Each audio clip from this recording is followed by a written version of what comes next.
आइए आज हम आपको कहानी सुनाते हैं एक अजनबी। इस कहानी को लिखा है संजू ने। अगर आपको ये कहानी पसंद आए तो प्लीज़ इसको लाइक, शेयर, कमेंट और हमारे चैनल को सब्सक्राइब ज़रूर कर लें। अचानक ट्रेन रुकने की आवाज़ से मेरी नींद खुली। पास हाथ फेरा तो पानी की बोतल खाली थी। उठकर देखती तो सामने की सीट पे एक लड़का जो लगभग मेरी ही उम्र का था बैठा था। वो बस अपनी किताबों में घुसा था। मैं अपनी बोतल लेकर उठी ही थी कि उसने कहा, कहाँ जा रही हैं आप? जी पानी ख़त्म हो गया है, क्या आप मेरा सामान देख रहे हैं? मैं अभी आई।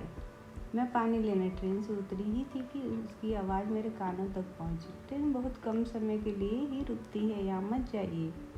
पर मैं स्टेशन पे उतर चुकी थी तो सोच रही थी ले ही लूँ। नल खोजने के चक्कर में मैं थोड़ी आगे निकल गई, पर नल पे भीड़ तो नहीं थी, 4-5 ही लोग थे। पर पानी इतनी धीरे धीरे चल रही थी कि मुझे देर हो गई। अभी आधा हिस्सा भी नहीं भरा था कि ट्रेन का सिग्नल हो गया। ट्रेन तेज़ी से स्टेशन छोड़ने लगी।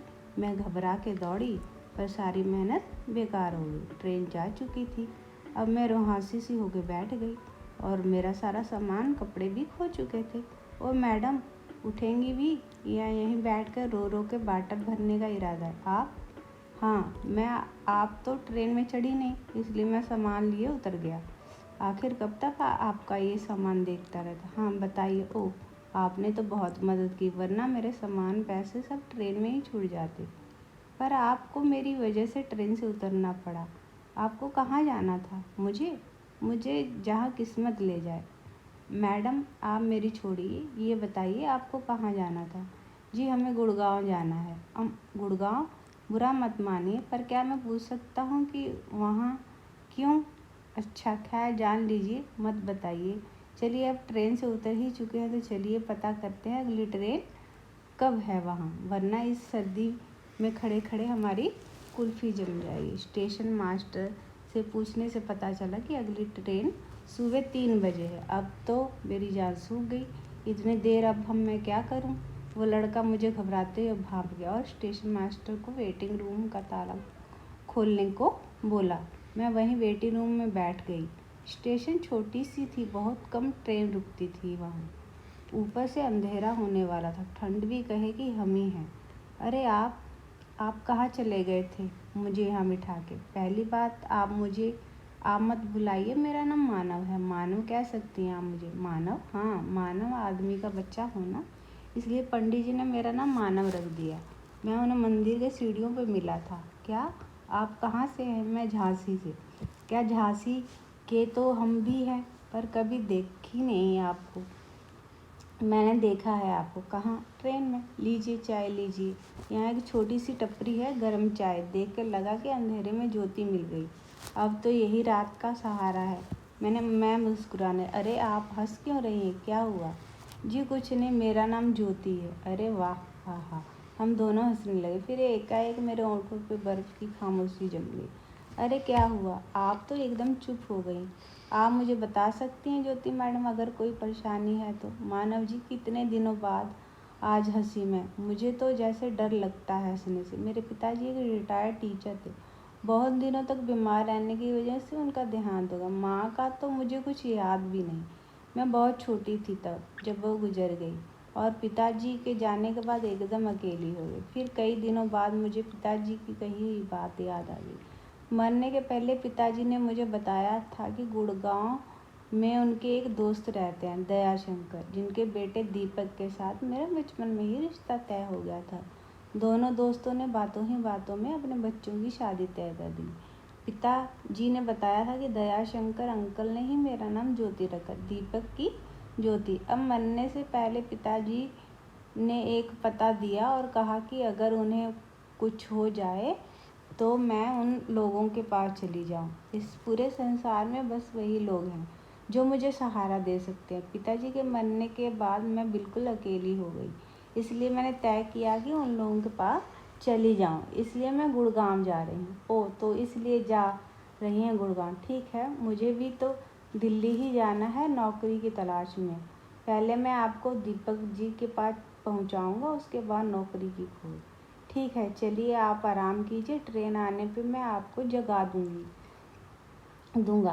सर्दी बढ़ रही है, मैं आग का कुछ इंतज़ाम करता हूँ। आग के पास बैठ हम ट्रेन का इंतज़ार करते रहे। एक दूसरे के पास बैठे कब आँख लग गई पता ही नहीं चला और अचानक मेरी आँख खुली। मैं उसके कंधे पे सिर टिकाए सो रही थी और मुझे पता भी नहीं था। मानो उठिए ना, 4 बज गए हैं। क्या ट्रेन चली गई? हम सोते रह गए। नहीं यार, कोई ट्रेन आई कहाँ अभी तक।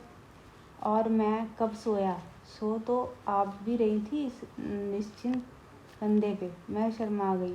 इतने में स्टेशन मास्टर आए। बोले, अधिक धुंध है, कोहरे की वजह से सारी ट्रेन लेट है। हो सके तो देर हो सकती है। देर हो सकती है। आखिर भूखे प्यासे हम कब तक यहीं बैठे रहेंगे। चलो ज्योति, हम बस से जाएंगे। छोड़ो ये ट्रेन का चक्कर। स्टेशन से थोड़ी दूर चलने के बाद हमें बस स्टैंड मिला। हम बस से जाना तय किया। दोनों साथ बैठ गए।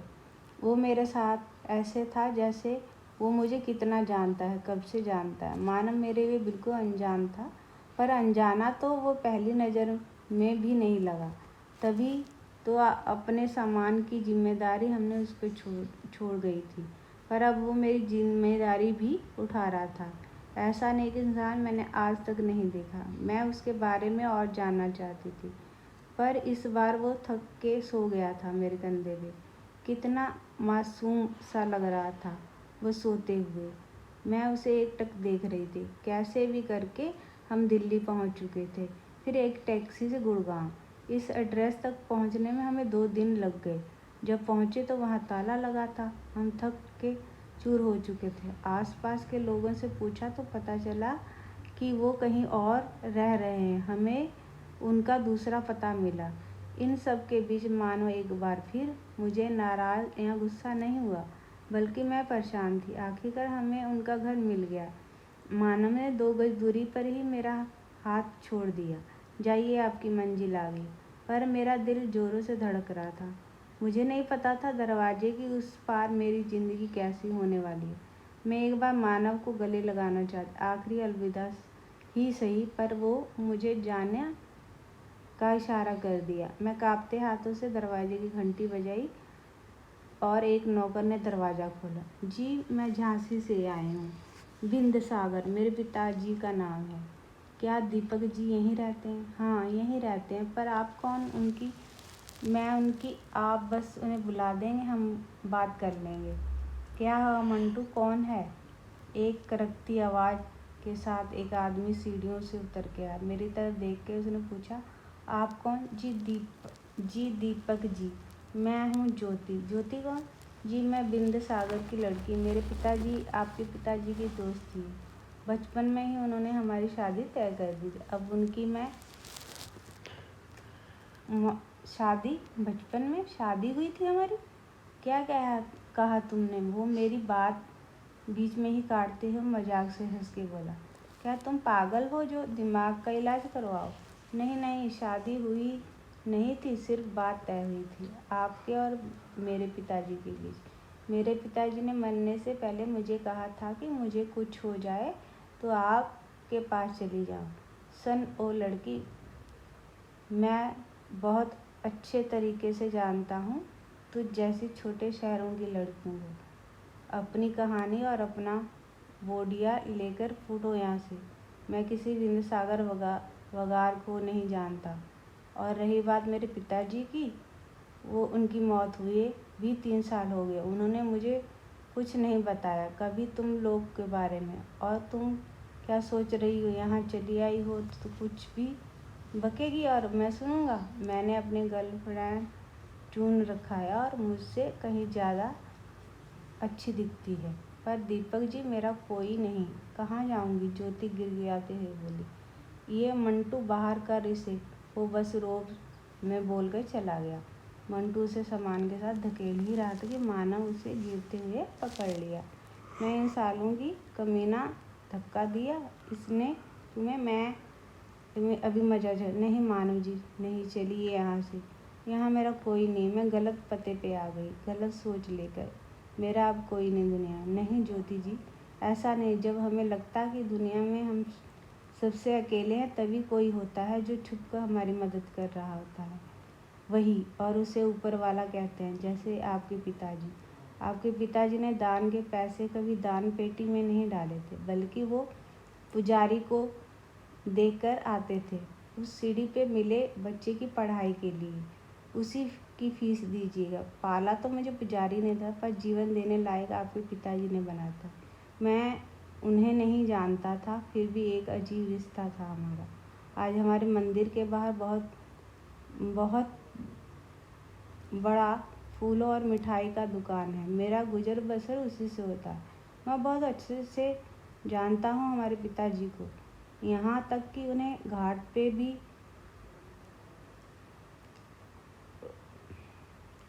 आप वहाँ नहीं थी।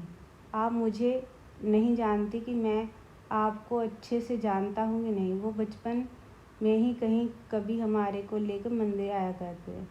मैं तब से आपको पसंद करता हूँ, पर कभी हिम्मत नहीं हुई। तो फिर मुझे यहाँ क्यों लाए मानव आप? मैंने आपको ट्रेन में जाते देख लिया था, इसलिए मैं आपके साथ हो लिया। पर ये सब वादों के बारे में जब आपने बताया तो मुझे लगा कि एक आदमी की अंतिम इच्छा है कैसे ना पूरी होने दूँ, वो भी उस इंसान की जो मेरे लिए भगवान था। इसलिए मैंने अपनी बात अपने दिल में रखी। पर यहाँ तो ये आदमी कहलाने लायक नहीं तो नहीं लगता। पर आपने कहा तो दिल्ली नौकरी की तलाश में जा रहा हूँ। नहीं तो मुझे तो अपनी तलाश थी, जो मुझे मिल गई। ज्योति मानव के गले लग खूब रोती है। चलो मानव, चलो यहाँ से, ले चलो मुझे अपने साथ, अपने पास, हमारी दुनिया में। हम दोनों झांसी वापस चले जाएंगे और हम शादी कर लेंगे। इस कहानी को सुनने के लिए आपका बहुत बहुत धन्यवाद।